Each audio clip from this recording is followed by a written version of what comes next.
This is Alex from Team CropOp, and we have solved the CropOp challenge. Now, for those of you who are not very familiar with this challenge, it is about crowdsourcing information from the local farmers from Africa in order to use it to stop the spreading of the crop diseases and in order to increase the productivity of their crops. I'm going to leave my friend Vishnu now to talk about the motivation behind our project. Hi, I'm Vishnu. I'm going to be talking about what made us use this app. So it's an app that's going to have real-life implication. The main aim of it is to get Africa to be self-sustainable in food by 2030, and that's going to be a prime image.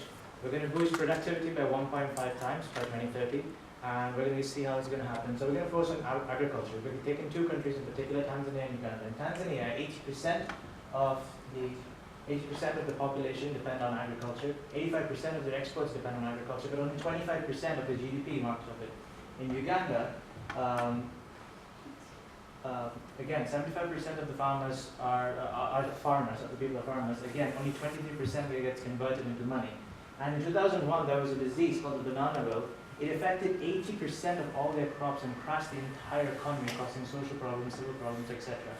So, as you see, they have huge potentials. These countries have huge water resources, but they're heavily dependent on climate for irrigation, heavily dependent on narrow crops, 3 or 2 varieties of crops. They have improper modern technology, lack of infrastructure, lack of a credit system, which we will talk about in the sustainability sector, and there's something called inefficiencies in current agriculture extensions. Now, this is what we're going to be focusing on. Agriculture extensions are the process by which farmers can get information from government organizations or whichever organization that deals with agriculture information. So, in an ideal system, this is how an extension works. There's a person sent from the organization that's responsible to the farmers locally, and he or she will tell them what crops to use, which is the best crop, which is the fertilizer to use, crop rotations, etc. This is a highly inefficient system currently going on right now because it's putting loads of money into it, but these people can't get there in time, get to these people in time, and they're not being able to convert all that properly. So, this is what pretty much they look like. Just give you some options. Yeah, so we're going to show you the app, and then we'll come back to it later on. Okay, so the app would be on a smartphone built on Android, mainly because Android phones are relatively cheap, so the agents have easy access to them. Now, the problem is that the farmers themselves don't have enough money for smartphones. They just have kind of the quote-unquote Nokia brick-type phones. So the whole system is based on SMS because it's highly available. You don't need internet for it, and it will work on any phone. So what would happen is when the agent goes to the village for the first time, he would create a new contact. Person, put the phone number and location. It will get the GPS position to save for sort of that's more for government data, and then you would that person's then essentially registered. So in the contacts list, you can either search by name or you can search by location. So, so what happens is the farmers are able to text the agent with sort of a certain code. Now the codes are all fairly standard. It's like a three letters followed by some data. So for example, if you want to report a disease, you type DIS and then the type of disease. Or if you want to report some income, then you like the amount you earn, then you type INC and then. Okay, so this is kind of like showing income from one farmer, which happens to be Vishnu.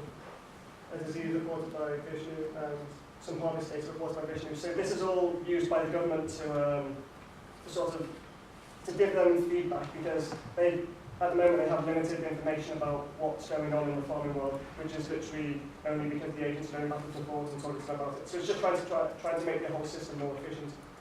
So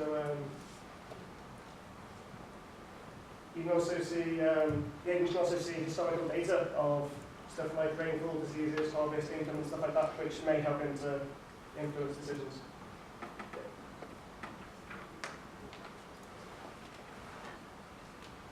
So what we're trying to show is we want to show you why this app, why should we use it. So we have data to show that just the use of right fertilizers can double or triple the yield and productivity. Crop rotation techniques can reduce soil degradation immensely, and there's huge literature around this available already. So right now, currently in the US farmers, this is their maize yield as compared to African farmers. They're using the same crop, the exact same crop, and this is the yield difference. So we have to see the huge potential in it. So this is how it's going to work quickly, how the app is going to work. The app is going to be based for agents, as he said. It's not going to be based on the farmers. So the government is going to give alerts and recommendations. The agents are going to receive it. They are going to send it to the farmers via SMS alerts. Now the farmers are going to receive these alerts as a form of alert system. They are going to send back their data weekly, which is going to send to the agents. The agents are going to then send it to the organizations, which will help them get a more robust data for better recommendations, helping them to link between weather and economy, etc., all sorts of things for scientists to get as well. And and there's a lot more we want to talk about sustainability, but our time's just out. If you ask any questions, we'll just answer on that. Thank you.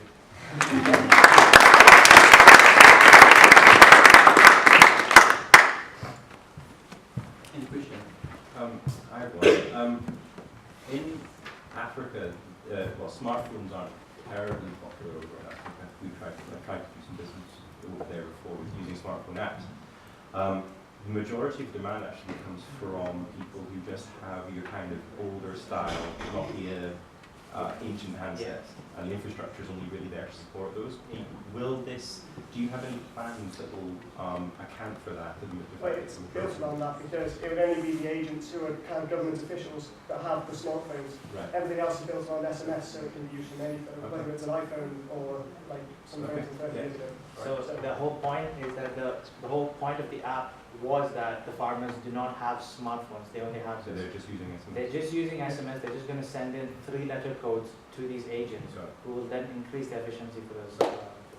Could you rely on the farmers actually giving consistent data back? Yeah. And would they actually use the phone at the end of the day working in the farm? So another thing, there has been this has been done in India, and there's a study conducted on that as well, and there was again 3-time increase in productivity and maize just by the use of SMS alert systems to farmers. Now initially, again, as any system would take, it would take time to get set up. But this was the easiest and simplest because this is some technology that they already use. And right now what we hope to implement later on is mobile banking, because credit system is the final thing in the straw which we think will complete this as a completely successful mission.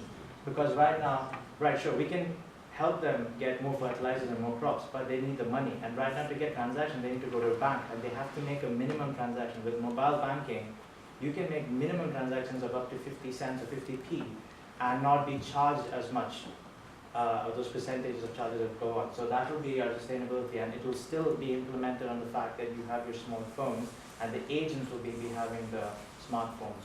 So yeah. So you just said that this app only exists in India.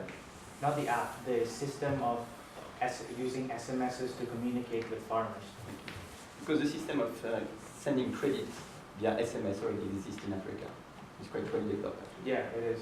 So they've got already that system in place. So what is your app going to add to that? It's going to add to, this is going to help directly involved with agricultural technology. Basically to buy crops. Because of crop rotation problems they only focus on 3 or 4 crops. So if they get an information alert saying, this year, don't just grow cassava and wheat, grow cassava, wheat, and potatoes. Now, he doesn't want to buy his 75% of his bulk is potato. Maybe he only wants to buy a small bulk, and he may not have that credit system to go there. So if he can implement this normal phone technology where you send money to each other normally as a system of purchasing and selling goods, again, it has been catching up in a lot of the developing countries. If we can efficiently implement the system into the agricultural framework as well, it would be a next step forward for them to easily get credit system. And Bill and Melinda Gates Foundation is currently looking at this technology right now to implement in Tanzania, and it's ongoing right now. The studies are still going on right now for the banking purposes as well. And they claim themselves, and banking is going to be the future of getting credit systems to farmers in developing nations.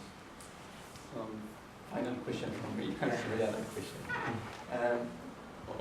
You expect the farmer to send information of the disease and so on. Yeah. Do they know the disease? Yeah, that's also a thing. So each farmer, so the agents, how the system works in Africa is they usually have at the start of every season, the agents go there anyway, and they have a village meeting or a town meeting where the community meets up and gives them. So at the start of every growing season, they're anyway there. The only problem is they can't go every now and then. So the known diseases are given, they're given a list. They're given a list with the diseases and the codes. So this, disease 1 as A1, say A2. So the known diseases are given certain codes. In case a farmer comes across a new disease, the farmer will now text disease unknown. Now the app detects that unknown and it alerts the agent. Yeah, it gives a notification. The agent is alerted as a notification. Now the agent does not, it only needs to go to that place where alert is used. The second system is, we're thinking again in the future, if there's multiple agents covering a wide variety of area, the agent goes there, takes a picture, and shares it with his other agents in the other area. So if it's a disease that he sees it first, he can then warn the other agents in the nearby area from a spreading disease. This picture can also be sent at the same time to our first system, which is the government agencies, to maybe faster predict which crop, say, for example, in the gardening case, if they did help to, they tried burning it, they tried all sorts of things, if they couldn't prevent the spread, just because the people didn't know what it was. And if they had that information in advance, it would have helped save huge amounts of crops and diseases and in terms of money as well. Can I just add to that? This comes back to your previous question about what our app adds. Our app is acting as an intermediary between the farmers and the government. So if the agent can't seem to figure out what is going on, then he forwards it to the government. And we want to minimize the time that the government spends in sending its own people to each and every farmer. So if we've just got one agent and one app that does all this collection and forwards all this data to the government, then it will save a lot of time between sending people and doing all sorts of things in between. And that's what our app aims to do.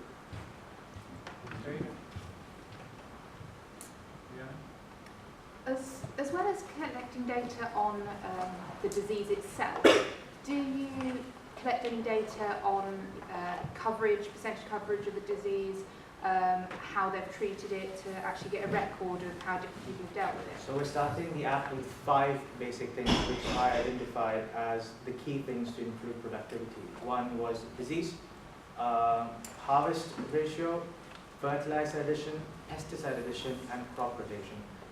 Again, in the future, we wish to add more variables, get more complicated allometric data for, as I said, once the cycle keeps completing, each time we're getting more and more data. So we're going to start with these 5, okay? And with just these 5, by 2030, Africa will stop being a net importer and can feed itself completely by 2030. So we're going to start with these 5, and eventually all the other variables that could be used will be implemented as time goes on, as the data set gets more robust at each cycle.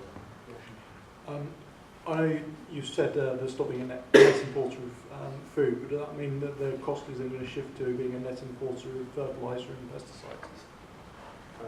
Or have they got a manufacturing base that could spread and support it? We're not particularly, I really haven't thought about whether the economy shifts. We were particularly focused on making Africa self-sustainable in food. It could perhaps cause in fertilizer damage as well. Another thing we had included for the pesticide was GM crops. Now, as GM crops, legislation, etc., is getting argued and implemented across the world, that would also affect the use of fertilizers and the use of pesticides as well with the onset of GM crops. So maybe that would counteract that out, but we didn't take into think about that. We were both focused on sustaining the food production in Africa. Okay, thank you very much.